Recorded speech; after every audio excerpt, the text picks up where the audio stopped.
Good morning and welcome to another edition of Better Business, Better Life. I'm your host, Debra Chantry-Taylor, and today I am joined by one of our previous guests. So I've got Laurence McLean back again.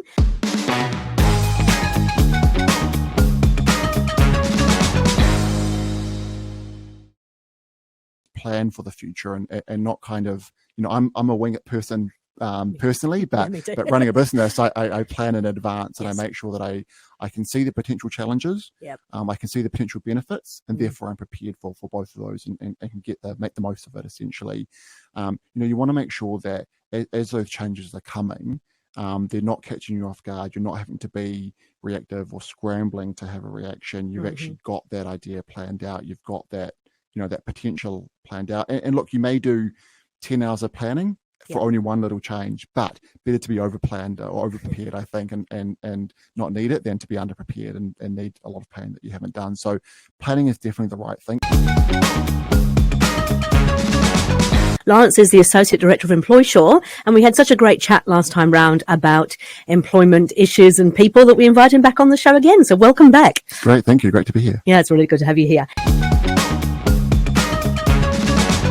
So the reason we got you back on was because this year, being 2024, we've got a new government in place, right? Yes. And obviously a new government, nothing's going to change overnight, but this government's made it quite clear they plan to make some changes quite quickly. That's right. And in fact, some of them were already implemented last year, I believe. So let's have a bit of a chat about, first of all, let's start with your background and let's hear about you and where you've come from, where you're at, and then we'll have a talk about where the government's going. Yeah, so I was come from Bay Plenty, Waikato region, so dealing with a lot of small and medium-sized businesses there in my hometowns, and really coming from more of a legal background. I practiced for a couple of years and then have for the last, must be 7 years now, so a bit of time, I've been working with Employsure, focusing on helping small and medium-sized businesses across New Zealand with the various employment relations and health and safety challenges that they come across. So it's a really exciting space. As you say, there's lots going on and lots that has been going on. We're really excited to see what this year's going to bring. And you've got 7,500 companies or so, isn't it, in New Zealand? We do. So 7,500 yep. companies in New Zealand, another 23,000 in Australia, wow. About, it must be 30,000 plus across our global partners as well. Oh, that's fantastic. Okay. So the new government came in last year, came in kind of came in with a bit of a fizzle and then all guns blazing is my perception of it, as in that it took a long while to actually get some certainty, but now we've got it and they're pretty clear about what they plan to do. What do you think are the biggest changes we're likely to see? I think the new government, the National-led coalition, has really been focusing on, or they campaigned on, being more business friendly. So I guess maybe tipping the scales back towards businesses, if you want to describe it that way. The previous Labor government focused a lot on empowering employees, giving rights to employees. And, there's an argument for that. It obviously comes with challenges and costs for particularly small and medium-sized businesses. So I think this is really about tipping the scales back, I guess, in the other direction. And that's very common between governments. It's often a pendulum swing back and forth. So the pendulum was the example I was going to use. I think it always goes backwards and forwards. It does. But we have to be, and we're not political on this show at all, but I suppose we have to be aware of the fact that New Zealand is made up of, 350,000 small and medium-sized businesses. Right. And it's almost like the backbone of the country. It is. Yeah. And so in some respects, being able to do a little bit more for them, I think is a good thing. Okay. So what can we look forward to in terms of key improvements? So I think if we look mainly at some of the key drivers or some of the key issues that this government has campaigned on, one of the ones that they've already put into effect is the repealing of a fair pay legislation. So what that's meant is essentially that a lot of industry type jobs, so if you look, for example, at hospitality or retail, there was going to be a bargaining process where they would have a whole lot of similar terms, pay, conditions, working hours, etc., etc., etc. And they were in the process of bargaining for that last year under the previous Labor government. This new national-led coalition has scrapped those agreements completely and essentially put it back to the old ways of negotiating, which is essentially either through a union, which is mainly for bigger organizations, probably not really for small and medium-sized entities, or just that individual one-on-one type employer and employee type negotiation. So that's the change that's already come into effect. That's probably going to be, it's not so much a change because it never really came into effect in the first place, but it's the elimination of a change that was going to occur, I guess, this year. Sure. And so that's only going to apply for new contracts, though, going forward, or do we have to look retrospectively as well? I mean, you're right. It does only apply to new contracts, although it's always a good business practice, I think, to review your existing agreements. Laws change all the time. The way that your business might operate changes, the way you might want to interact with your employee changes. So yes, you'd only do a full negotiation when you hire a new employee, but it's always good practice, I think, to review your agreements and say, is there some improvements we can make, both from the employee's point of view and also from your business point of view? Okay. So how often would you recommend people do that? Yearly, at least. Yeah. So I think it's always helpful. And look, it may be that you do a yearly review and you decide not to change anything, but at least you know you've had that look and you've made that conscious decision. But there are often changes that occur. Normally there's pay rates or pay reviews that might happen, or performance reviews that might happen. They may result in changes to an employment agreement. Your hours of work might change. Your location of work might change. There's lots of things that can change. So easily yearly, but as and when required as well. It's interesting. I was actually chatting with a couple of the associate directors at Baker Tilly Staples Rodway the other day, and they were saying that, they've now moved to very much a hybrid working model, which is quite a big change from the old days. And I suppose that's one of those things that's happened due to COVID, but is now really embedding itself as a more permanent thing. So that means actually looking at your employment contracts is not a bad idea. And we have lots of Employsure clients that are still asking us questions about, changing the type of employment to have that more hybrid work, or sometimes fully remote, or sometimes to bring hybrid or fully remote workers back to the office. So going through those sorts of processes, I think it's still an ongoing issue for businesses. Even though COVID's over, you can put that in quotation marks, it's still around, but I guess the excitement of it has kind of gone away, but it's still a pressing issue, I think, for a lot of businesses out there. That makes perfect sense. Actually, it is interesting. COVID hasn't really gone away, has it? Where we're talking about the potentially going to be quite a large spike around Christmas of people getting back together again. And also, I suppose it's not going to be the last time we have some kind of outbreak either, is it? And exactly. It may not be COVID, but whatever the next variation is on its way. So is that something that should be built into employment contracts? Because I had never really thought about that as an issue. I mean, absolutely. Whether it's employment contracts or employment handbooks or your policies, it's definitely a health and safety consideration that businesses should be taking into effect. I mean, before COVID, it was flu season. Yes. And it wasn't kind of a zeitgeisty type topic that businesses talked about, but it did have a big impact on businesses.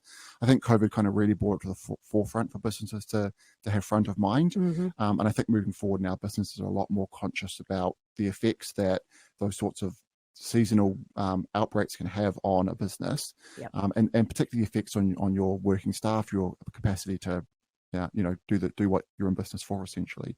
So having good policies around, do you support flu vaccinations? Do you buy those for your employees? Or, do you have change the way that sick leave works? Or, do you have, if there is a large outbreak, do you maybe change the way that you work, for example, have more hybrid working? Those are sorts of, I think, things that businesses can think about that can actually make a big difference. Yeah.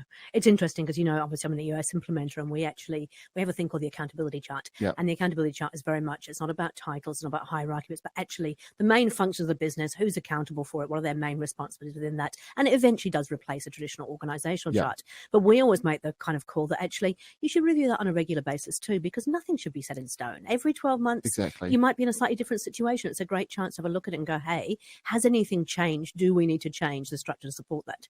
And I think that's the other thing that COVID has taught a lot of businesses is you've got to be adaptable. You've got to be able to respond to changes that happen. Sometimes they're driven by central government. Sometimes they're driven by business needs or consumer demand. But you've always got to have that ability to adapt to the situation in front of you and deal with it in the way that's going to benefit your business fair enough. Best. Okay, so back to the government things. Is there any kind of reprieve or grants or like new things that could help small businesses, particularly in that sort of growth scaling up mentality? Yeah, I mean, there's a few other changes that the government has proposed to make. One is going to be the reintroduction of 90-day trial periods for more businesses. So currently they exist for those employers under that have 20, was it? Yeah, 19 or fewer employees, exactly. Right. That's going to be changed. So now that it affects, or it's an option open for all businesses. So that's in the government's 100-day plan. So we're likely to see that in February or March this year, I would say. It's not something that all businesses would use. And the idea is that hopefully you don't need to use that in the first place, but it is a tool. At Employsure, we do help a lot of clients as they use that particular tool to make sure they've got the right people that have the right fit for their organization. So that's going to be an additional tool that businesses can use. I think the other big change coming down the line is going to be a change to the migration settings. We know that in 2023, one of the biggest issues that Employsure's clients had was really around hiring labor, having the right people at the right time for the right role that had the right fit. And I think the increase to migration, which is most likely going to be the outcome, we don't know the exact details yet about what the government's going to change, but they've indicated that is something they want to look at. And it's likely to see an increase in migration. I mean, we already had, I think it was 142% increase in migration year on year in the previous year. I think you'd like to see that continue to increase, and therefore the market will probably be a bit more employer friendly in the sense that there's going to be more employees open to work, and hopefully not as hard a time trying to fill those roles that businesses need. It's certainly been a lot of feedback from my clients is trying to find people to fill those roles has made it really tough. I know it's been good for an employee's perspective because it pushed rates up and it made things a bit more attractive for them. But then we've got to think that there's a lot of small businesses that are reliant on people to actually keep their doors open. That's right. And if they can't get those people, we saw it throughout COVID. Like the hospitality industry had a massive issue around being able to keep doors open because they couldn't get people to work in there. And hospitality, retail, tourism, particularly having just gone through the Christmas period, has that's a industry that's on the government's in demand list. So we know that those are jobs that businesses are trying to fill.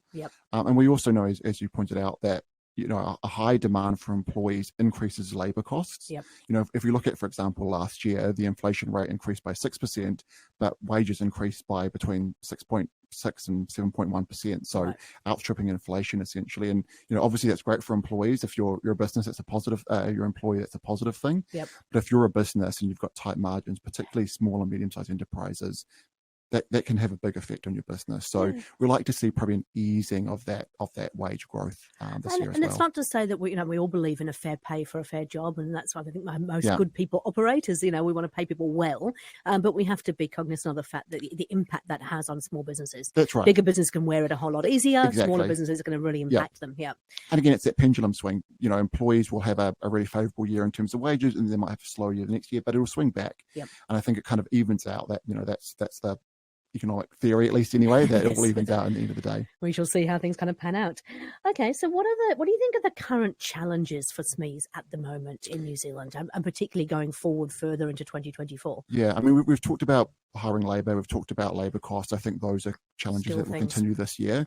I think the global economic uncertainty, that's still an issue. I mean, that's been an issue since COVID started, to be honest, but it's things like, supply costs, inflation is a global issue. It's not just a New Zealand issue. It's across the globe. Adapting to climate change, that's going to be a massive issue for a lot of businesses. And you may think it only applies to the bigger businesses, and to a large extent, it is going to affect them more directly. But smaller businesses see all the flow-on effects for that. For example, transportation costs go up. It can have a large impact on the business, or where you source your goods from, or your materials from, or how you deliver your products to your customers. So I think that global uncertainty is probably going to, at least for the first half of this year. I think the Reserve Bank has indicated that if interest rates are going to remain high till at least 2025 potentially. So we like to see those sorts of challenges continue throughout this year as well. Which is going to put a pinch on everything. That's right.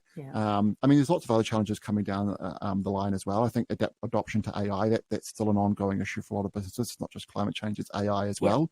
Employsure did a global survey last year on our businesses and how they're adapting to AI. And what we found is for New Zealand, only about 35% of clients were using AI, form of AI. 65% not using it at all. And it can have a lot of positive, I mean, it comes with challenges, don't get me wrong. And you've got to use it in the right way to get the real benefit out of it. But it can come with a lot of positives in terms of those more automatable tasks. Admin, the boring kind of research stuff, all that. Exactly. Creative writing, people use that a lot for AI, a lot for that, and have seen some good results there. So. But it's more, this is what really kind of frustrates me. It's more than just the people think about ChatGPT being AI, but it's not that. So, I work with a client that is a family business. They have a market garden. The AI they're looking at is how do we actually harvest our fruit and vegetables easier? How do we actually ensure we remain weed free using AI that can actually go through and automatically weed the rows and stuff like that? So it is more than just ChatGPT. And I think that you think about it, if we can stop having people going out there pulling up onions and have it done by a machine, that person can be freed up to do things that potentially have more value or just more interesting.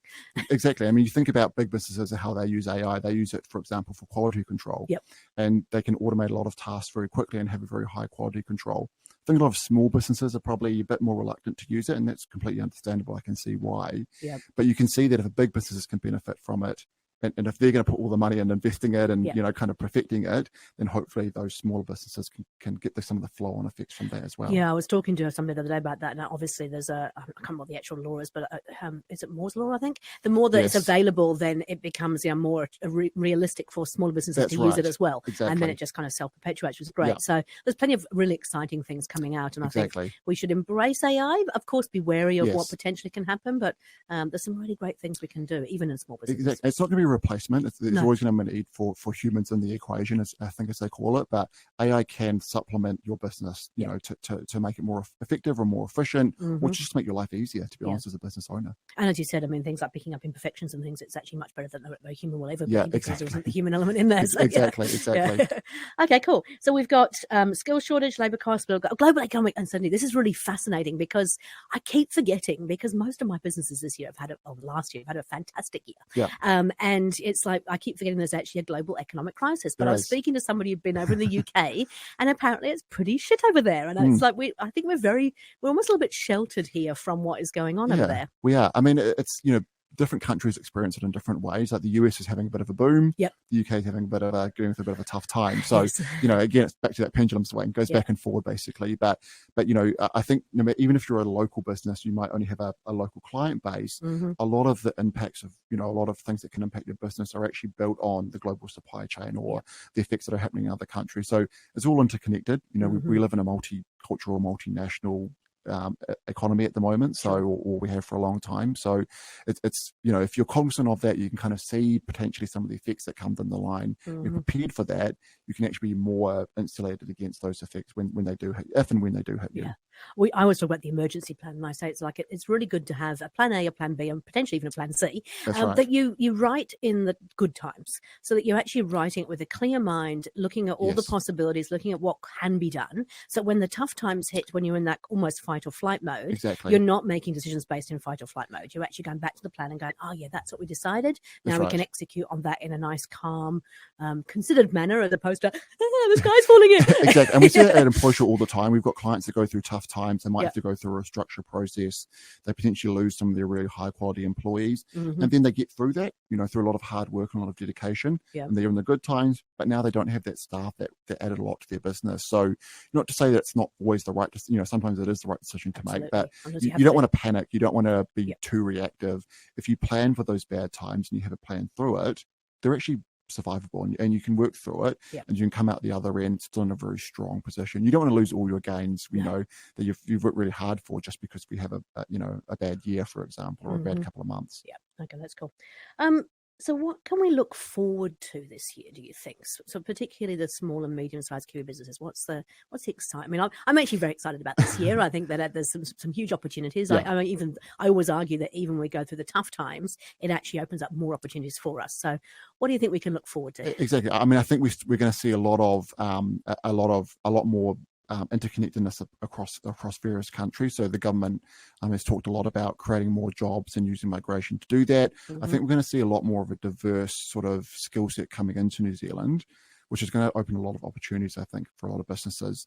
You know, I think, as you know, you think, for example, the space industry in New Zealand, that's not something you would typically associate with New Zealand, but we actually have quite a thriving industry in that regard. True. Can have lots of offshoots for a lot of other businesses that can benefit from that, but it actually attracts a certain skill set that we never had in New Zealand before, and it actually diversifies our work base, diversifies the types of roles and demand in New Zealand, and I think can open up a lot of really new and exciting opportunities for businesses. You know, if you've been selling the same thing for 20 years, you might have had a really successful business, but that doesn't necessarily guarantee that you're going to be successful for the next 20 years. And so I think being open to that sort of diversification, to that adaptation, as I talked about earlier, you know, embracing those changes, embracing the diversity and some of the skill set that we're going to see, I think can result in some really, you know, maybe left field changes, but really exciting changes nonetheless, I think, for a lot of businesses. So what do you recommend people do? Because, you know, if you're running a small, medium-sized business, you're often in the weeds, you're often in there fighting fires, you're just, you know, I always say it's the 80-20, you're spending 80% of your time trying to keep the business doors open. And for some people, that's 100% of the time.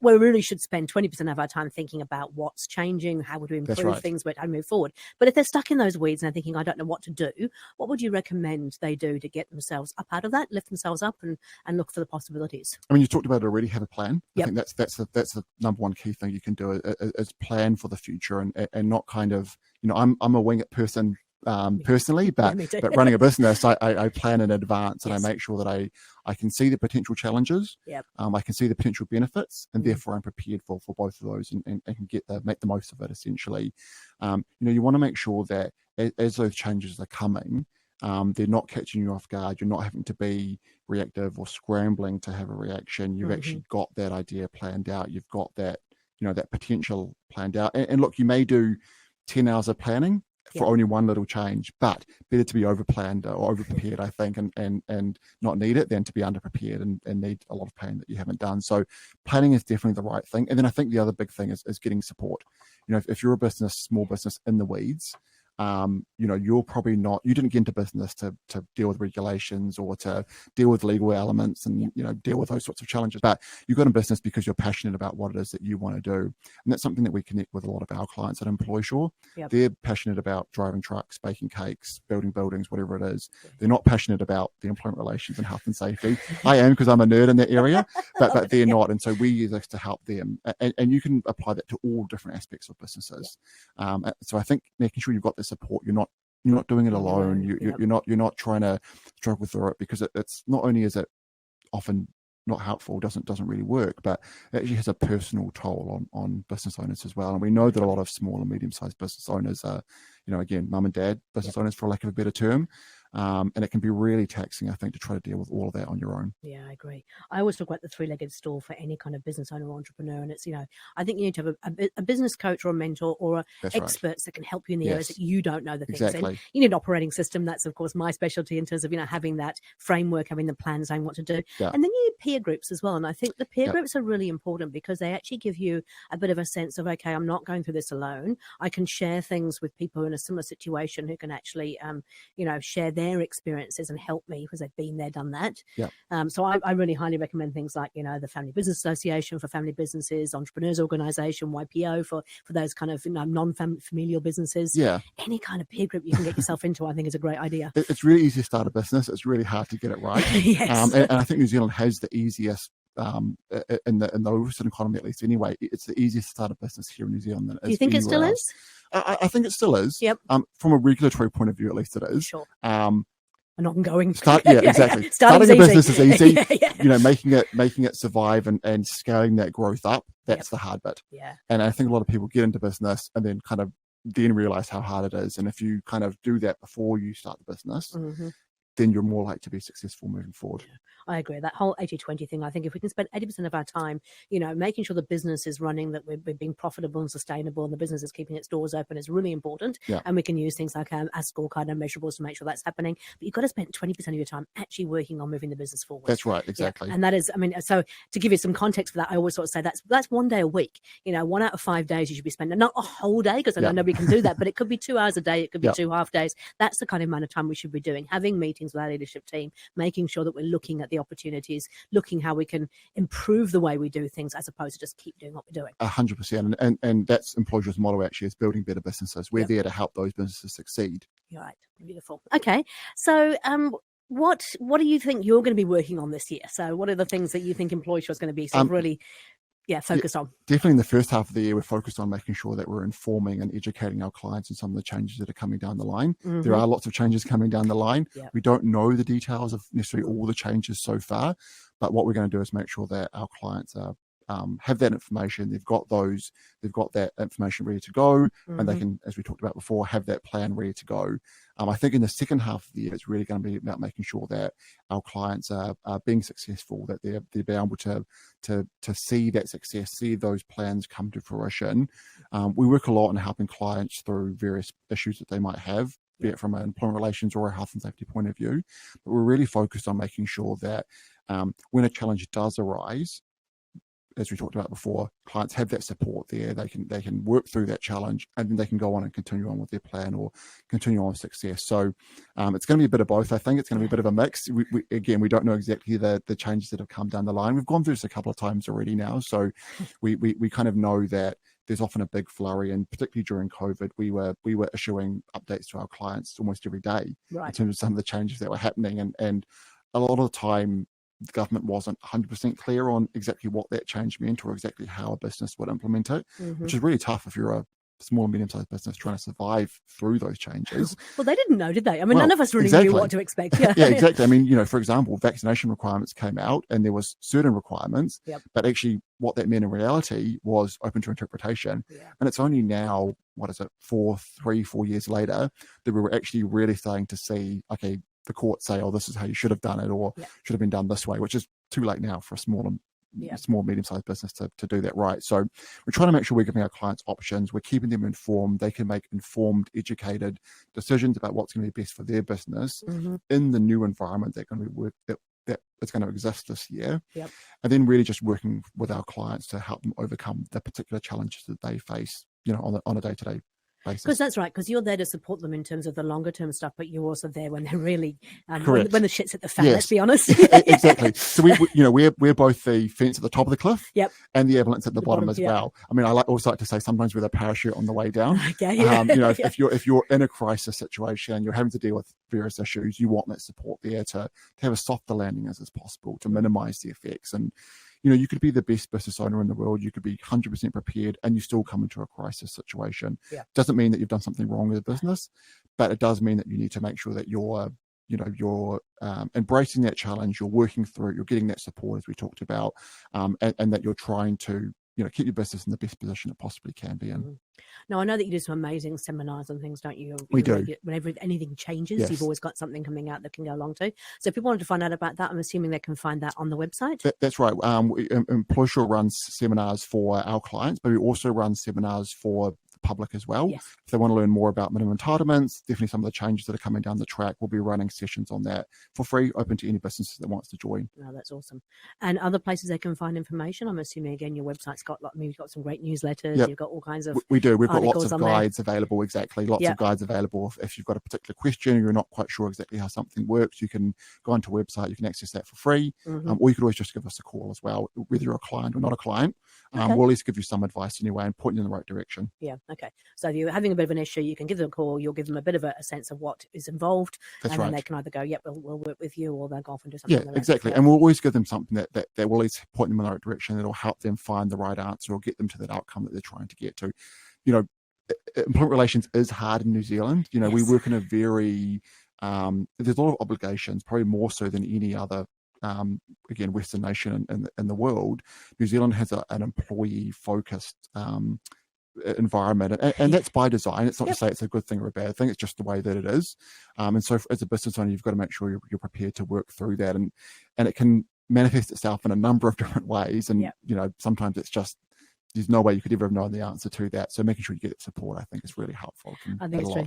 As you know, EOS that I work for is actually a global organization, and it started in the US. And so sometimes when they talk about, if this isn't working out, just get rid of the person. It's like, okay, maybe you can do that in America. We've got a few more rules in both Australia and New Zealand, actually, because Australia is fairly similar in terms of its employment law. I mean, Australia's a bit more focused on, what they call modern awards or prescribing the certain ways that people have to work. I would describe New Zealand as more of there's a bit of black and white on the edges and a lot of grey in the middle, which is easier in some ways because you've got more options, you've got more right ways in which you can achieve your outcome.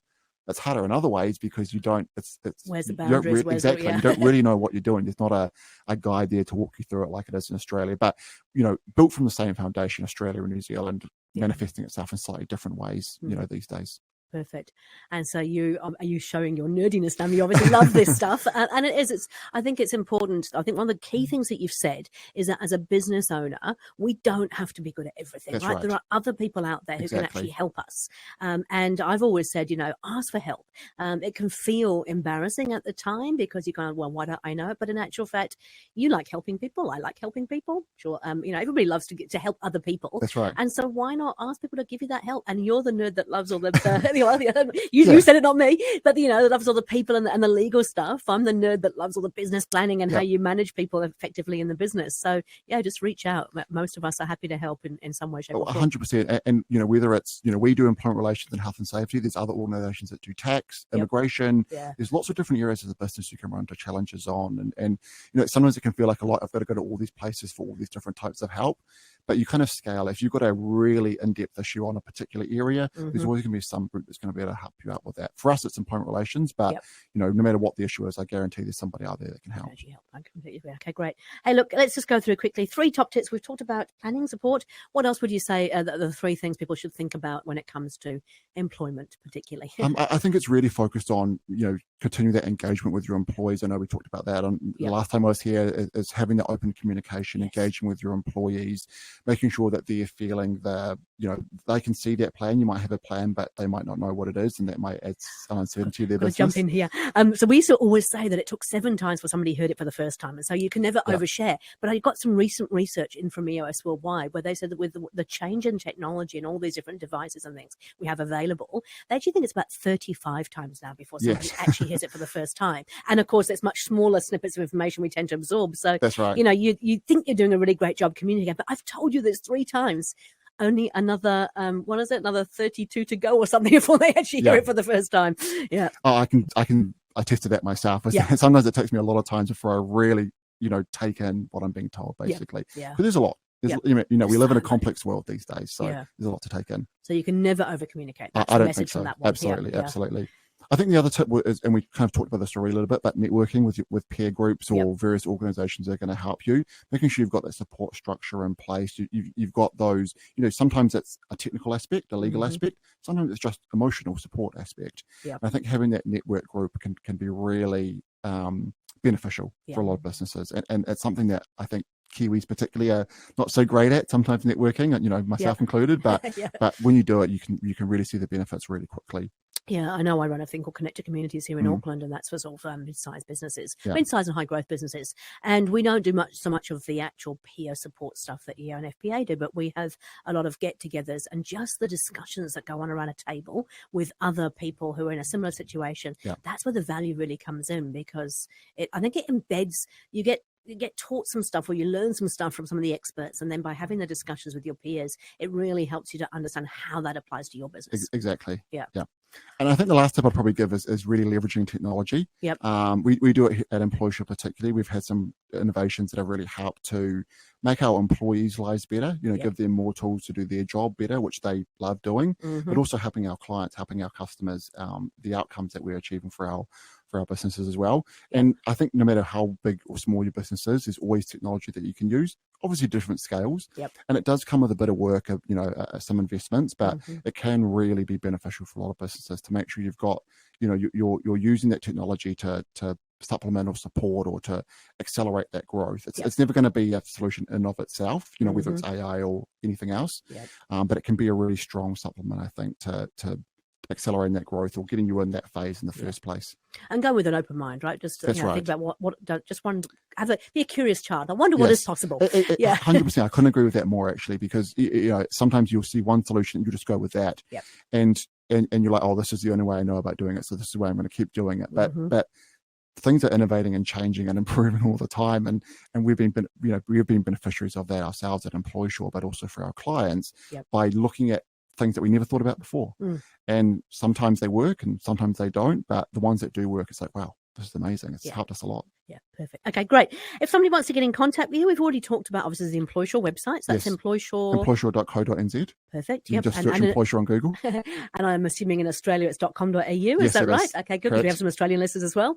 And then if they want to get in contact with you, Laurence, how do they get hold of you? I'm on LinkedIn. If anyone wants to reach out to me, whether it's a client or a potential customer or somebody that wants to come and work and join our company here at Employsure. But I'm often doing a lot of seminars or webinars or podcasts like this or other events where I'll be around and people can reach out to me and be in touch. But if you come to Employsure, there's another 150 of me basically there supporting our clients. And is that scary or is that that's scary for me because there's lots of people there that are and it's actually exciting.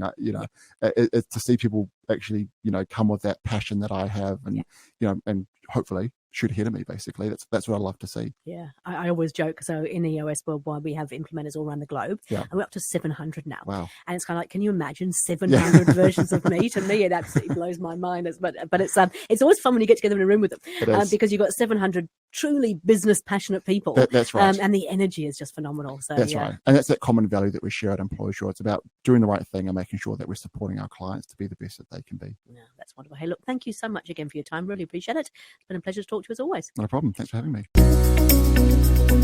me.